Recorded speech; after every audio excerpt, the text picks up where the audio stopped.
I'm Anil Kumar sharing with you problem solving using quadratic equations. The question here is a rectangle has perimeter 23 centimeter. Its area is 33 centimeters square. Determine the dimensions of the rectangle. So let's sketch one, define our variables. Let us say this is the rectangle and let us say that the width and the length are W as the width, L as the length. Now it says perimeter is 23 centimeters. So when we say perimeter, we mean 2 times width plus length is 23. So we can write this as equals to 23 centimeters. Now area is 33. So area could be written as, let me write here first. Area is length times width, right? So it is length times width, and that is equals to 33. This is what is given to us. And we need to find the dimensions. That means we need to find length and width. Of course, when you start with such a question, so even before sketching your diagram, you can say define your variables. And let me write the variables here clear. That is, let length be L and width be W. It's kind of important to define variables. Then you draw and place the values. You can also write here area equals to 33. That kind of helps you to understand the question better. Now the situation is that we have two different equations and two variables. So whenever that is the situation, we have to write one variable in terms of the other. Now in this particular case, fractions are involved. So what we will do is we will say, well, we can say W plus L is equals to 23 divided by 2, or we can say width is equals to 23 divided by 2 minus L.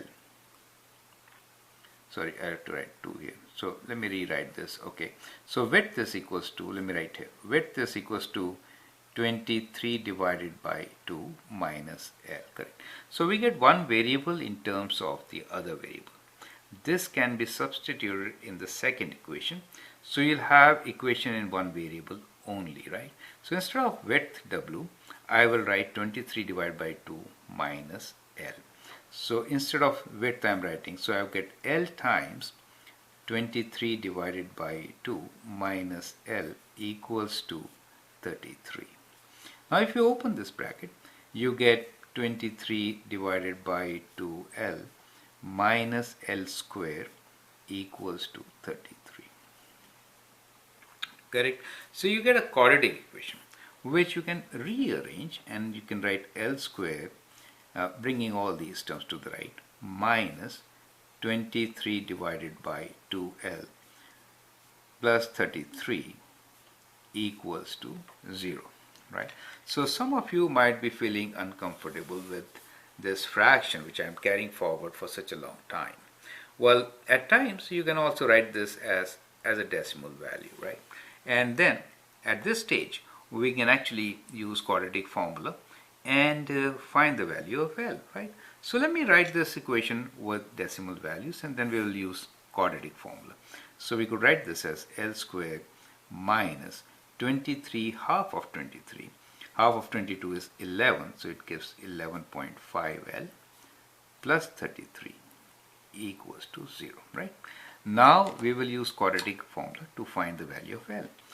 Quadratic formula is L equals to minus of B value, which is minus of minus 11.5. Let me write like this, plus or minus square root of this square.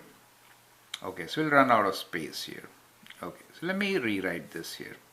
L equals to minus of minus 11.5 plus minus square root of minus 11.5 whole square minus 4 times A, which is 1, and C is 33. Square root, right, divided by 2. At this stage you have to take help of calculator. So take the help of the calculator, figure out what is there within the square root. So square root 11.5 square, no need to write minus since square of minus is plus, correct? Minus 4 times 33. 4 times 33 equals to, that gives you half. which in decimals will be 0.5. So what we get here is 11.5 plus minus 0.5 divided by 2, right? So we get two values. You can use any one of them first. Then let's use 0.5 plus first. Then we get 11.5, that is 12 divided by 2 will give us 6. If I use the negative value, then I get 11 divided by 2, which is 5.5. So these are two possible values of the length L. Now once we know this length L, then we can find width, right? So width is, as you can see from here, 11.5 minus L, correct? So width will be 11, I could write this as 11.5 minus L. So 11.5 minus, choose any one of them. So if I choose 6 for example, then I get 5.5. So basically the length and width are 6 and 5.5. So that is our answer, and the units are centimeter. So we get that the dimensions for this rectangle are 6 centimeter by 5.5 centimeter, right? So that is how you can solve such a question. I hope that helps. Thank you and all the best.